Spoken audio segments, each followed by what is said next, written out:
Assam scooty merit list 2025 আহি গ'ল এইচএছৰ arts science commerce ষ্টুডেণ্টখিনি ল'ৰা ছোৱালী গোটেইখিনি আহি গ'ল আপোনালোকে মেৰিট লিষ্টখন চাই ল'ব পাৰিব মই লিংকটো দেখাই দিছোঁ আপোনালোকে চাই ল'ব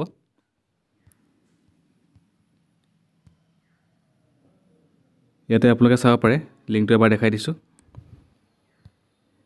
এই লিংকটো আপোনালোকক ডেছক্ৰিপশ্যনত দিয়া থাকিব আপোনালোকে তাতে ক্লিক কৰি পেলাই চাই ল'ব পাৰিব ইয়াতে দেখা পাইছে list of student securing 80% or more marks in higher secondary examination ইয়াতে আপোনালোকে গাৰ্লছ বয়জ গোটেইখিনিৰ কাৰণে আছে ছায়েন্স আৰ্টছ কমাৰ্চ চ' গোটেইখিনিৰ কাৰণে আছে আপোনালোকে চাই ল'ব পাৰিব এতিয়া প্ৰথমখন আপোনালোকক মই দেখাইছোঁ এবাৰ অ'পেন কৰি পেলাই ইয়াতে দেখা পাইছে list of girls student secured 80% and মোৰ এইচএছ ফাইনেল এক্সামিনেশ্যন 2025 এই কমাৰ্চৰ কাৰণে হয় নেক্সটখন ছেকেণ্ড লিষ্টখন আছে যোনখন আছে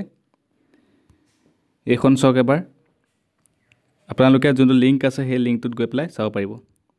এইখন আৰ্টছৰ কাৰণে হয় ছোৱালীখিনি হয় নেক্সট 3 নম্বৰ যোনখন লিষ্ট আছে বয়জৰ কাৰণে বয়জ আৰ্টছৰ কাৰণে নেক্সট 4 নম্বৰ লিষ্টখন হৈছে ছায়েন্সৰ বয়জৰখিনিৰ কাৰণে তাৰপিছত গাৰ্লছ ছায়েন্স তাৰপিছত বয় কমাৰ্চ ঠিক আছে এই লিষ্টখন আপোনালোকে চাই ল'ব পাৰিব